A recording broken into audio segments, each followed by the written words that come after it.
Alexandra Filippenko, political scientist and Americanist, joins our broadcast. Alexandra, hello. I am very glad to see you. Hello. Thank you for the invitation. I'll start with a hype topic, I'm telling you frankly. Well, it's just rare to see presidents of two countries exchanging accusations, especially of working for another country. In other words, basically treason. You know what I'm talking about. The president of Portugal, and let me just add, you'd agree that not every expert could even recall who that is without Googling, but nevertheless, he stated, to put it bluntly, that he called Trump a Russian agent. Marcelo Rebelo de Sousa stated that the president of the United States is acting like a Russian agent, giving preference to Moscow in the war against Ukraine. How sensational is this statement? I can't recall any similar precedents. Maybe as a political scientist, you might remember one. What consequences could this have for Trump? Will he even pay any attention to it at all? Well, in general, such statements, especially when they come not just from journalists or political analysts or anyone else, because of course there can be all sorts of conspiracy theories, but when it is said by a top government official, it certainly does not go unnoticed. Donald Trump will definitely respond to this, but in his own characteristic way, most likely saying something about the person himself who made the statement. But Donald Trump is known for not letting things like this slide. But it should be said that this can be interpreted in different ways, either that Donald Trump is an agent or that Donald Trump behaves in such a way that it makes us think that only an agent would act like that. Well, really, to be honest, if you look at everything that happened during and after Alaska, of course, yes, various thoughts come to mind about this. If you look at the situation in, so to speak, a vacuum that is separated from the long history of Donald Trump's relationship with Vladimir Putin, we need to remember that Donald Trump's attitude toward Vladimir Putin has been forming over many years. And here, of course, we can only speculate about some hidden, so to speak, pitfalls and possible special agreements, but we don't know about those. So let's not go down that path. But we do know other things, some things that are publicly available, completely open to the public. Whenever such accusations arise or suspicions that Trump was recruited, yes, it seems this is a question for psychologists and psychotherapists and a question about a certain significant person in Donald Trump's life. Because let's recall Donald Trump's statements, or more precisely, Donald Trump's tweets from 2013. It was at that time that Donald Trump brought the Miss Universe pageant to Russia. And this Miss Universe pageant really did take place in Moscow, back then in the newly built Crocus City Hall, if I remember correctly. And back then, before his trip to Moscow, Donald Trump wrote on Twitter, "I am bringing the most amazing, incredible pageant to Moscow. I wonder, will President Putin attend the event? I am inviting him to the very front row. He will be a VIP guest. And if he comes, will he become my new best friend?" This message is a literal quote, a tweet from Donald Trump, and it's very easy to find. June 2013, when businessman Donald Trump addressed President Putin in this way, saying how much he wanted Putin to become his new best friend.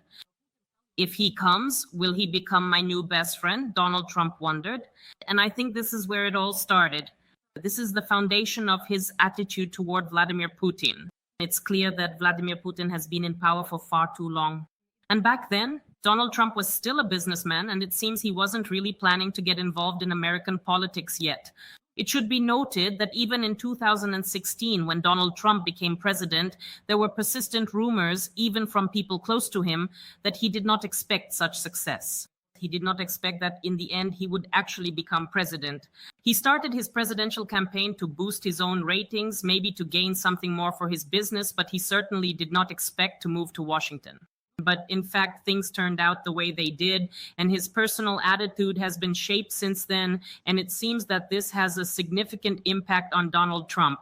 He believes, he keeps believing, he continues to forgive everything Vladimir Putin does, and if you look at this story, it seems as though he really is acting, well, almost entirely in Russia's interests. He doesn't put any pressure on Putin. He's always ready for negotiations, always, yes, he gets angry, says he's offended, angry, frustrated, but in the end, it seems as if everything is forgiven, everything goes unpunished.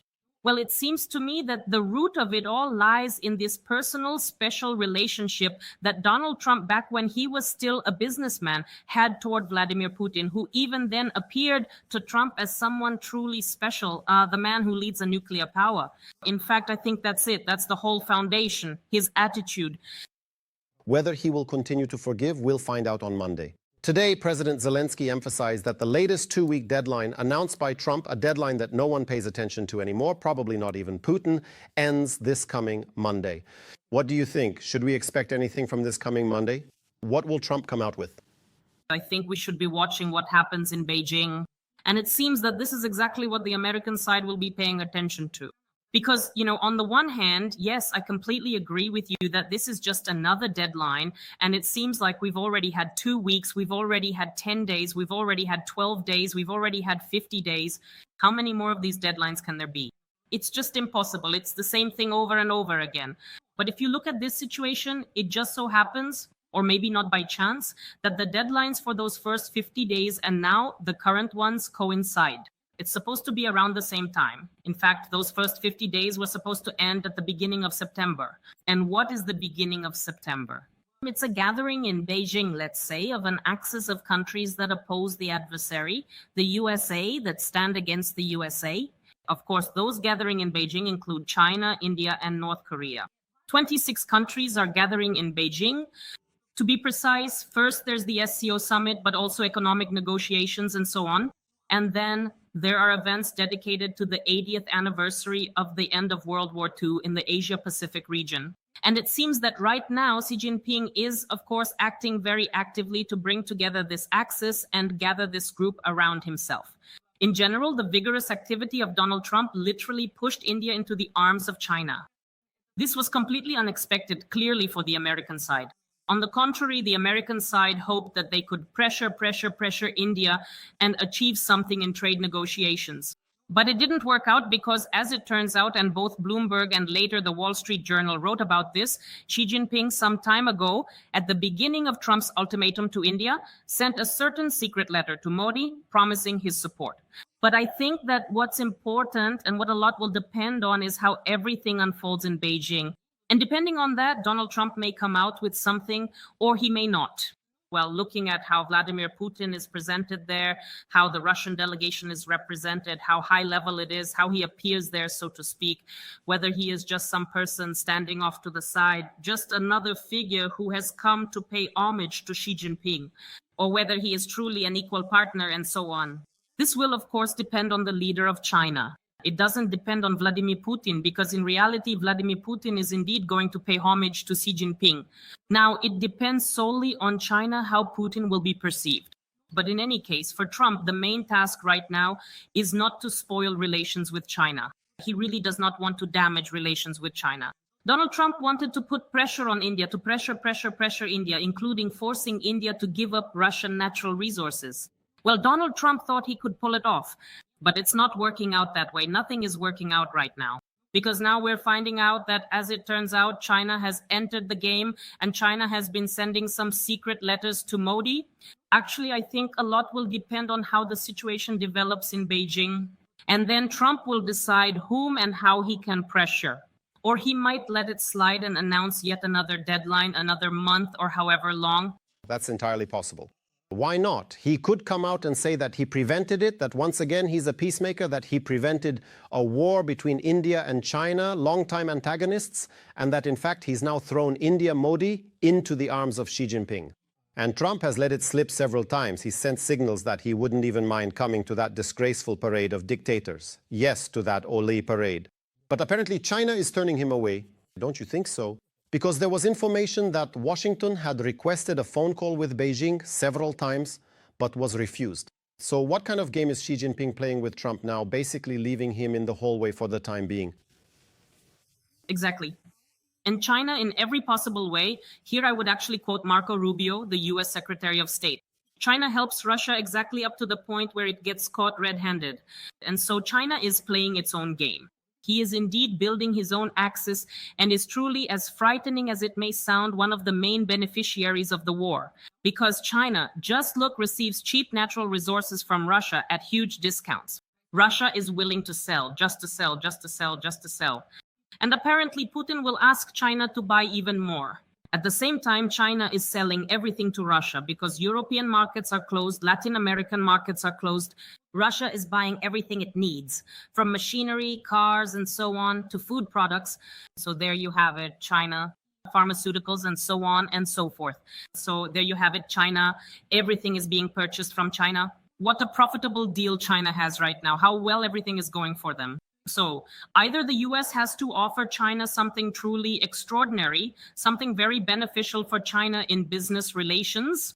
And right now, business negotiations are taking place between China and the US. Delegations have been meeting for several days in a row already. Well, only if the US can offer something like that to China, then the situation could really change. But Xi Jinping is in no hurry at all to invite Donald Trump. Yes, they're keeping him waiting for now, Alexander. But it's very important to understand Russia's role for China, a vassal, a not-so-cheap raw materials base, and a market for selling large quantities of inexpensive goods. And what about Ukraine's role? Is China interested, this is very important to understand, is China interested in Ukraine losing? In this war, Ukraine's war. China is not interested in Ukraine losing. No. China is interested, first of all, in selling to everyone, selling to Ukraine, selling to Russia, and for everything to continue. Let it all go on. First of all, Donald Trump, one way or another, will have to deal with Europe in any case. Because firstly, Europe is a very important partner for the US. The EU is a very important partner, especially now that a trade agreement has been signed. Secondly, this is an important point. Unlike Xi Jinping and other dictators and rulers, public opinion in the US is very important to Donald Trump and the Republican Party. Right now, Trump himself has a low approval rating. It is important for him that the Republican Party holds on in the elections next year in 2026. He needs the Republicans to have a high approval rating. And among Americans, there is a very clear opinion. There are two indicators that are incredibly important, in my opinion. These are the latest polls conducted after Alaska. 54% of Americans believe that Donald Trump is too favorably disposed toward Vladimir Putin, is too friendly toward Vladimir Putin. And 68% of Americans believe that the war should end without any Russian control over Ukrainian territory. This clear opinion expressed in the Pew Research Center, which is one of the main American sociological centers. All these statistics, this is what we are seeing. These are not just some Democrats. This is 68% of Americans. These are people whom Donald Trump simply cannot ignore. And because of this, he can't really be even more favorably disposed toward Vladimir Putin. For example, right now, what does Donald Trump actually want? The Atlantic writes about this, and overall, the Atlantic newspaper reports that Donald Trump would like everything to be over, and at this point, it doesn't even matter how. Why does Donald Trump want everything to be over no matter how? Because he wants to trade with Russia. He himself wants to get cheap natural resources from Russia. He wants to work with Russia in the Arctic. Right now, there have been rumors about negotiations between ExxonMobil and Rosneft. And what was the last project between ExxonMobil and Rosneft? It was in the Arctic region, the Kara Sea. The development and exploration there were all suspended after Russia's full-scale invasion of Ukraine began. Nevertheless, there is clearly a desire to continue. That's it. But it's impossible to continue when the poll numbers are like this. Americans simply wouldn't understand if the president started making deals with Vladimir Putin right now. Although Donald Trump would like to, he would really like to, but right now he can't. There is no such opportunity at the moment. So as for China, it's important for them that everything continues because that would mean Trump is currently preoccupied with Europe, with Ukraine. Let everything continue. He won't be dealing with the Asia-Pacific region right now, which means he won't be disrupting China's dominance in the region in any way. China will be able to grow stronger and stronger, especially now, with India practically hand in hand with them. That's why it's important for China that everything drags on. Well, you could call it a smoldering situation, a kind of slow-burning story. It's not that China isn't bloodthirsty enough to destroy or do something like that. Unlike Putin, China doesn't have the goal of capturing or destroying Ukraine. No. What they need is for everyone to be preoccupied elsewhere so that China can reign in its own region and build up its power. Ukraine, what should be done during this period? We continue, of course, to play this game with the Russian Federation. Who will blink first and who will be the first to disrupt by someone else's hands the negotiations between Zelensky and Putin, which will not take place? Even Merkel is talking about this now. And do you think that this pressure from public opinion and the Republican core, the Republican Party, in pressing Trump will reach the point where Trump will start, well, if not sympathizing, which we don't believe, but at least more actively supporting both with sanctions against Russia and with military aid to Ukraine, specifically to Kiev? Probably. Will he really be forced to actually do it then? Probably at some point, Donald Trump will indeed be forced to do this because the situation among Americans is clearly not changing. Vladimir Putin has a very steady approval rating, and so does Volodymyr Zelensky in the US, in the sense that they are exactly the opposite. 85% of Americans have a negative view of and do not trust Putin, while more than 75% of Americans have a positive view of and trust Zelensky. So that's exactly the situation, and it hasn't changed for quite a while. Donald Trump can't ignore this. It might also irritate and upset him separately, but there's nothing he can do about it. After all, Americans really are following the situation. And while, yes, we certainly would have liked to see much more from the previous administration, especially understanding where things are heading, knowing who will become president, particularly in the last few months, nevertheless, the previous administration still did quite a lot to ensure that Americans were well informed about what was happening in Ukraine and kept up with the developments there. And there's another point regarding Donald Trump. Donald Trump is someone who, well, likes to bet on the winner, so to speak, no matter how cynical that may sound. But let's use Trump's own language. He likes to back the winner. And when, for example, Operation Spiderweb took place, that made a strong impression on the American leadership, including the American military leadership. And that's why, among other things, there will now be purchases of drones because Ukraine is currently the undisputed leader in this area. It made a strong impression. It even scared the American leadership. So it turns out you can operate like this. Oh, how interesting that is. Flamingo isn't standing still in terms of production right now, is it? Of course, Russian propaganda talks a lot about how Bayraktar production plants have been destroyed, and now all military production will collapse. I haven't really heard much about Bayraktars lately. It seems to me that this is the kind of weapon from the beginning of the war, the start of the full-scale war. But Flamingo's production isn't standing still either, again, and so on. Meanwhile, the Russian economy keeps getting worse and worse, and the situation keeps deteriorating. And all the strikes on oil refineries and oil pumping stations, they all have their effect. And everything related to gasoline and everything related to the lack of gasoline, the insufficiency of gasoline coupons, all of this is visible in Russia, all of this is happening, and it doesn't go unnoticed either. When this happens on a large scale, of course, it doesn't go unnoticed. Accordingly, the situation for Russia keeps getting more and more complicated. Well, yes, for Ukraine, the situation is very difficult. But if we talk about the military aspect, here you go. The US has approved, the State Department has already approved another sale of weapons. It's important that it's a sale of weapons. No one is against the sale of American weapons to Ukraine using European Union funds. And if Europe now starts using the profits from frozen Russian assets, well, that's just wonderful. And absolutely no one in the US will be against the sale of weapons. It should be said that all of this will play its part. But we understand, of course, that when we talk about war, it means people are dying every day, and there is a constant ongoing threat on top of that. But in any case, for Donald Trump, of course, the situation is also obvious. And as it changes, as the image and what is happening inside Russia, including its economy, change, the situation may also shift. In this context, I mean the situation may change for Donald Trump. At the same time, as we can see, the opinion of Americans is not changing. You know, I want to express my immense gratitude to the Americans, to the citizens who so strongly support Ukraine, and to the American press as well. Because the torrent of criticism that the press poured on Trump after that gathering in Alaska really influenced the outcome of Zelensky's subsequent meeting with European leaders and Trump in Washington. Wouldn't you agree? You mentioned the Bayraktar factory. Excuse me, I want to add something separately. I would like to draw attention to Fox News. Fox News, the Republican channel. That's very telling. Yes, you're right. A channel that's Republican to its core. Yes, go on. And just look at the programs they aired after Alaska. Amazing. The main hosts, the most central, the most well-known hosts of this channel. For example, one of them completely gave up his usual hour-long program with guests and so on. He spent the entire hour talking about who Vladimir Putin is. He spent the whole hour talking about how Putin came to power, how many people he killed, how he attacked Georgia, how he attacked Ukraine in 2014, how he did it again in 2022, and so on and so forth.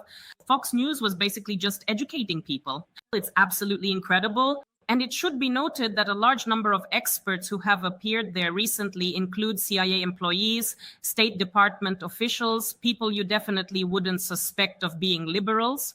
They appear on Fox News, and they are known and loved specifically as Fox News commentators. And all of them, with one voice, were saying the same thing, that Donald Trump should not have behaved that way, and it clearly made an impression on him as well. It clearly sobered up the magnificent, wonderful, wisest. One could go on with these epithets for half an hour. Let me ask you a very brief question. I realize I'm keeping you a bit longer already, if you don't mind. And you mentioned the Bayrak plant, right, which produces not only Bayraktars, what else do they make there? Indeed, the Ukrainian authorities confirmed that there was a strike. And here, one immediately recalls how Trump stayed silent about the attack on the Flex plant in Zakarpattia, Mukachevo. He didn't react in any way, just said he was a little angry and that was it? No consequences at all? What do you think we should expect from Erdogan? Will he show Trump an example of how a national leader should protect business interests outside their own country? Especially considering how complicated Russia's relations with Azerbaijan are right now and how Turkey supports Azerbaijan. It will be interesting to see how Erdogan reacts here, especially since Erdogan, well, Turkey in general, especially after Alaska, seems to have stopped being the central place for negotiations. Now there are meetings in Oman and so on. Well, for Erdogan now is probably the best time to get back into this agenda, so to speak. And he certainly could very well respond. Again, it's important to take into account the whole situation with Azerbaijan and the drastically deteriorated relations between Azerbaijan and Russia right now, as well as, on the contrary, the greatly improved and remarkable relations between Azerbaijan and the US when we saw all those agreements being signed and so on. Well, it's nothing that Donald Trump made a little mistake and called Armenia Albania, and that he supposedly prevented a war between Albania and Azerbaijan. But all right, it's nothing. But in reality, in fact, if we look at the relations, here you go, Aliyev is in the White House, deals are being signed and so on.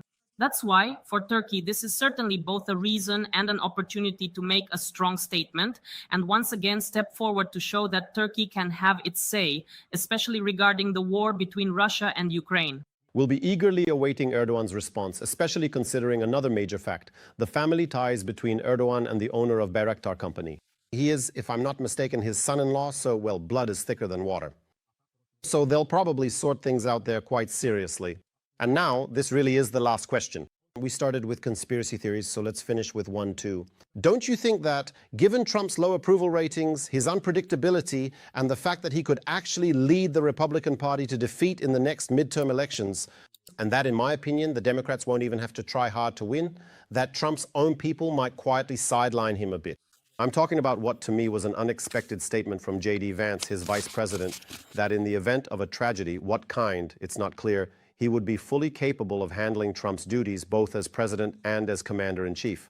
Well, yes, it seems like J.D. Vance is already, you get the impression, picking out what wallpaper will go up in the White House, which of that gaudy gypsy-style gilding he'll strip from the Oval Office. Yes, and what else he'll put up there, maybe hang some new paintings and so on. Well, yes, indeed, J.D. Vance is clearly moving forward further and further ahead. But it should also be noted that surprisingly, Elon Musk, who seemed to have disappeared completely, suddenly said that he is ready to support J.D. Vance if Vance runs for president in 2028. And supposedly that's why Elon Musk decided not to create his own third party after all. Instead, he will likely work with J.D. Vance. So despite all of Elon Musk's extravagance and, so to speak, eccentricity, it seems that things like this might not be entirely accidental. And it's likely that people from J.D. Vance's side may have reached out to Elon Musk precisely to discuss the possibility of some kind of cooperation, but we don't know for sure. This is something we really don't know. Of course, this is pure speculation as well. But as for J.D. Vance, he is clearly ready. But it must be said that Donald Trump has one huge trump card, to use his own language. He is supported and strongly supported by the very core of MAGA Republicans. And right now, at this moment, they wouldn't understand if something like that happened, if someone tried to push Donald Trump aside. If more scandals continue to unfold, including scandals with Epstein and similar things, then we might see something like that happen. But at the moment, J.D. Vance is certainly ready, but he is being very, very cautious. He is more likely waiting for 2028.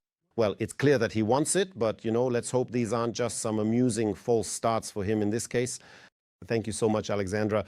Conversations with you always fly by so quickly, always, as always, very interesting. Alexandra Filippenko, political scientist and Americanist, joined our broadcast. Until next time. Thank you very much for your time and consideration. Every voice matters. Join our community, support independent journalism and help us bring you the truth from Ukraine. Become a member of Ukraine Today. Join us now.